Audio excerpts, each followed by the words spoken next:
Hey, thank you, listeners, for listening to this podcast, and hopefully you'll get a lot from some of the conversations I have with others, or something that I'm just talking about on this podcast, or sharing on my YouTube channel. This one will not be a video on my YouTube channel. I just gotten a new book, and it is What Big Pharma Doesn't Want You to Know About Essential Oils: The Top Secrets, from best-selling author Dr. Scott Johnson. He has a couple books, and this is one of the first. I have to get another one as a reference guide as I'm working through my advanced aromatherapy certification. And very interesting because I recently read Undoctored book, and it was nice to hear a physician say how Big Pharma and American Diabetes too, American Heart Association, all of those, how those have some negative information coming about them and who's being funded about those. If you've not read his book, I highly suggest getting the Undoctored book. That is Dr. William Davis. So this book, he goes about how Big Pharma is a mafia, and I absolutely agree. And the ultimate influence they have, and they are just a $1 trillion industry. He goes in the beginning of that and explains that, and that I have a little bit in front of me that I thought I'd just share just a teeny bit of you, and then tell you some of my story, and how I got into being a nurse and how I got into natural healing. Big Pharma doesn't roll out millions of dollars they do roll out millions of dollars to fund medical schools, which indicate and educate our next doctors. So therefore, doctors are not educated as holistically look at you. They're educated at pharmaceutical medicine. They also, Big Pharma currently spends 1/3 of all their sales on drug marketing to initiate more than just for marketing. They're spending more money on marketing than they do in research and safety. And we know this because just recently, Zantac, a drug that's been on the market for a long time, that's had probably millions of people take it, has been pulled from the market because they know it's linked to increasing risk of cancer. And do you think that wasn't known? It wasn't until somebody made a big stink for them to pull it. They don't have the best interest of you or the best interest at heart. And it made me think, because of my own life, my own situations, and yes, pharmaceutical medicine and many of the drugs are super beneficial and most necessary. And the screwed up thing is that insulin, a medication that a type 1 diabetic or a type 2 diabetic needs, can be astronomical in cost. Yet they can get Viagra now really inexpensive, or these other drugs quite cheap. So it is horrible that they increase the cost of things that people have to live off of or really need, as in the EpiPen, for instance, the epinephrine, when someone's allergic to bees or anaphylactic to something in nature. I speak of bees because there's a lot of people that do, and I just met someone the other night, and he said, yeah, I can't afford, and I can't even get an EpiPen because they made it so expensive, yet he's anaphylactic and could kill him if he gets stung by a bee. That's crazy. We have it so screwed up here, and I have no idea how we're going to make a change besides just educating and just educating yourself, and you be empowered to take care of your health. And you tell your doctor. Speaking of, I had another conversation with another new friend who's diagnosed with more than one autoimmune issue, and she's working with her rheumatologist, but she will not take any of the medications. She said, no, you can work with me, but you realize that's not the route I'm going. And you have to know that is options for your life. You can speak up to your physician. If they don't tell you that you can, if they're just telling you you're being non-compliant and they refuse to work with you, it's time to get a new doctor. So with that said, let's go back a little bit to what his beginning of his book says. drugs don't equivalent better health. It is estimated that 70% of Americans currently take a prescription drug. Did you get that? 70% in the US.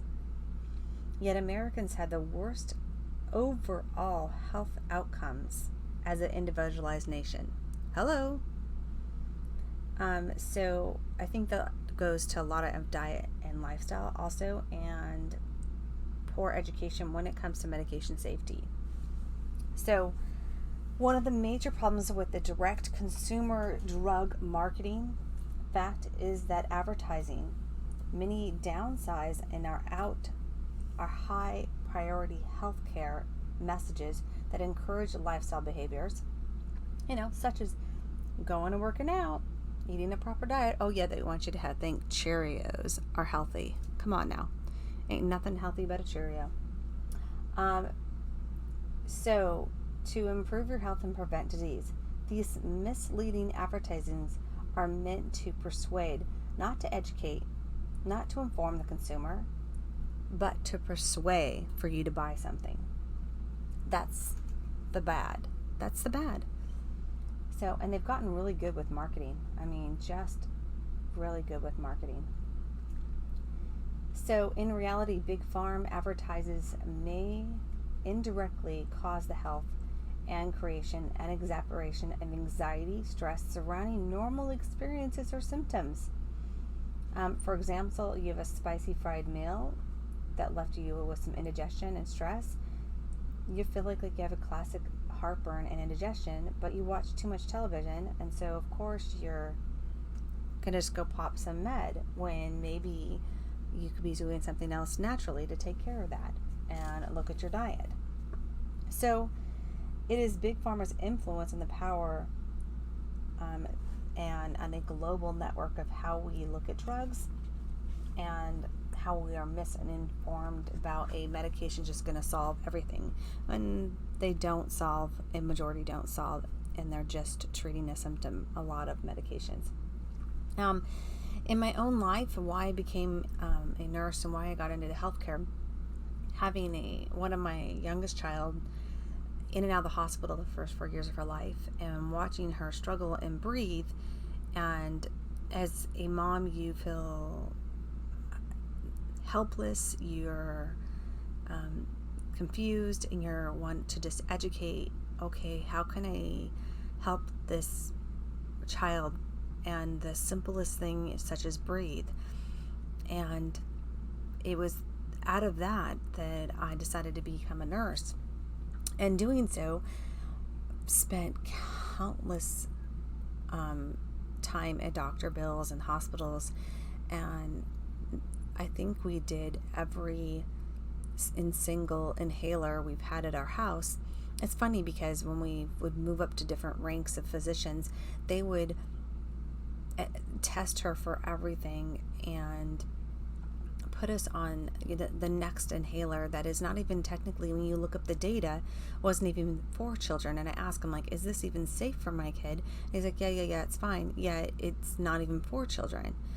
And you weigh the fact of going along with your physician, but at the same time, nothing was educated, because they tested for all this stuff, about some of the most harmful things I didn't know that we were doing in our lives, which is artificial fragrances. They compare it to secondhand smoke.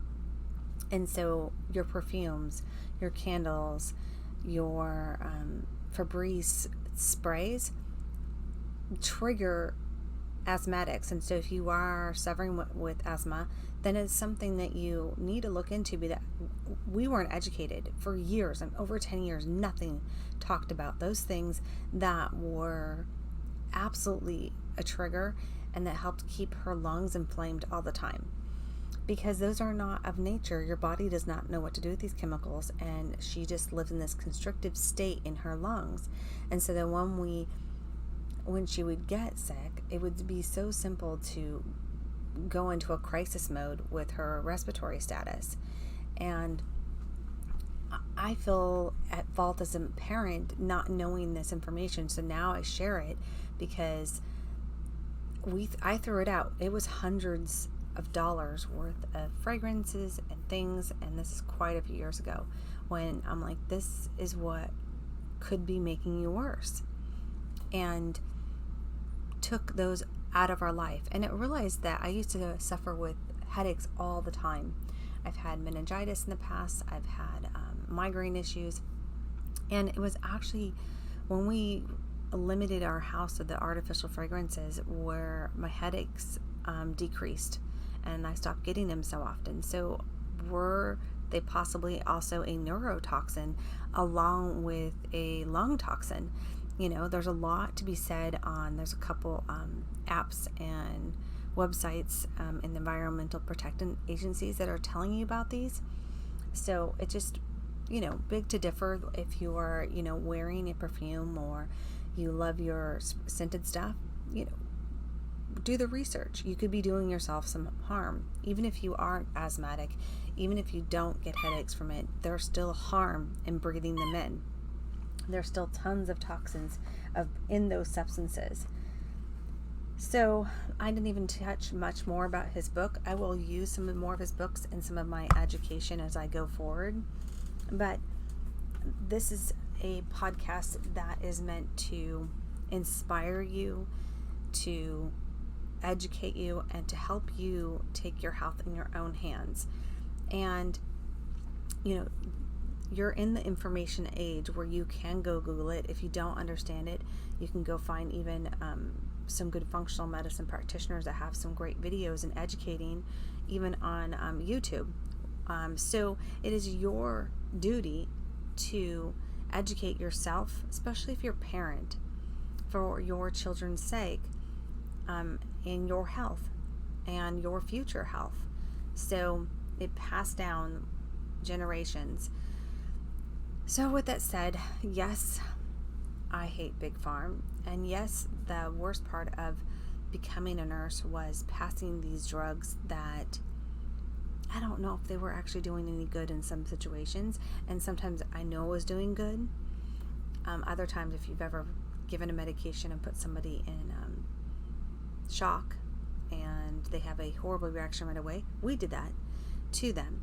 And so there's that, double-edged sword when it comes to medication, and medication safety should be in your hands before it goes in your mouth or in your body. You should know what it's for, what it's going to do, everything about that over-the-counter medication and prescription medication. And if you don't, you can go to the pharmacy counter and you can read all the other possible side effects with it. Oh, they're going to say they're rare, but just know that there's a lot of safety when it comes to just picking up a Tylenol and an ibuprofen and what they're doing in your body, and should be taking these on a regular basis. No, you should not. And as for other medications, just know if you are on a medication, know everything about that medication, and the long-term goals if you're on it for a long-term time. So thanks for listening. Please reach out at holistictravelnurse@gmail.com. Please tell me your story to natural healing. Tell me what has inspired you to manage your health and to better your health and your family's health. Go ahead and share this and leave a comment on iTunes or Spotify or wherever you're listening so that more people will be able to hear this. Thanks for listening, and God bless.